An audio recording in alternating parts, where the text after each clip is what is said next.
আসসালামু আলাইকুম, সবাই কেমন আছেন? আশা করি সবাই ভালো আছেন। আমিও আলহামদুলিল্লাহ অনেক ভালো আছি। যেহেতু আর কিছুদিন পরেই কোরবানির ঈদ, তাই ভাবলাম যে ফ্রিজটা একটু পরিষ্কার করে নেওয়া যাক। সব সময় তো কাজ করাই হয়, কিন্তু ঈদ আসলে যেন কাজের পরিমাণটা আরো বেড়ে যায়। আর আমার মনে হয় কাপড় চোপড়ের মতো যদি ডিটারজেন্ট দিয়ে পুরো বাড়িটাকে আমি ধুইতে পারতাম, তাহলে মনে হয় একটু মনের মধ্যে আরো বেশি শান্তি লাগতো। কি আর করা, সেটা তো আর সম্ভব না। যেটুকু পারি সেটুকুই আলহামদুলিল্লাহ। তো ফ্রিজ পরিষ্কার করার জন্য আমি ভোরবেলা উঠেই ফ্রিজটা বন্ধ করে রেখেছিলাম, যাতে বরফগুলো ছেড়ে যায়। ও তারপর বাচ্চা কাচ্চার খাওয়া দাওয়া শেষ করে আমি ফ্রিজের সব মাছ মাংসগুলো নামিয়ে নিচ্ছিলাম। যেহেতু এটা কোরবানির ঈদ, তাই আর মাছ মাংস কেনা হবে না, যেটুকুই ফ্রিজে আছে সেগুলোই শেষ করতে হবে। আর এই ফ্রিজ খালি করার কারণটাও কিন্তু আছে, তাই সম্পূর্ণ ভিডিওটি আপনারা মনোযোগ সহকারে দেখবেন। আর আমরা যে এলাকায় বসবাস করি সেই এলাকায় কিন্তু অনেক গরিব মানুষও বসবাস করে, যাদের অনেকেরই ফ্রিজ কেনার সামর্থ্য নেই। তারাও কিন্তু একটু কোরবানির ঈদে মাংস পায় অনেক জায়গা থেকে, সেটাও রাখতে আসে। আমার যেহেতু ডিপ ফ্রিজ নেই, তাই আমি এখানে যতটুকু সম্ভব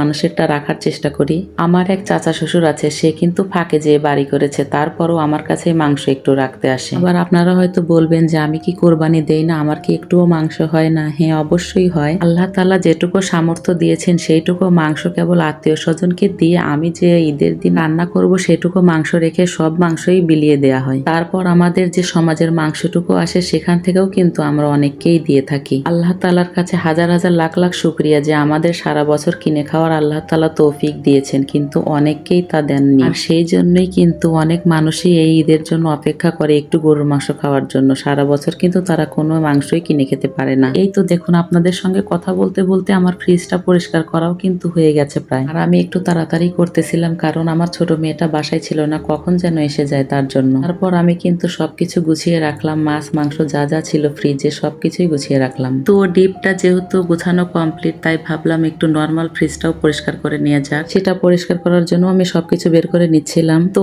দেখুন, আমার কিন্তু নর্মাল ফ্রিজটা পরিষ্কার করাও ডান। ভিডিওটা কেমন লাগলো সবাই কিন্তু কমেন্টে জানাবেন। আল্লাহ হাফেজ।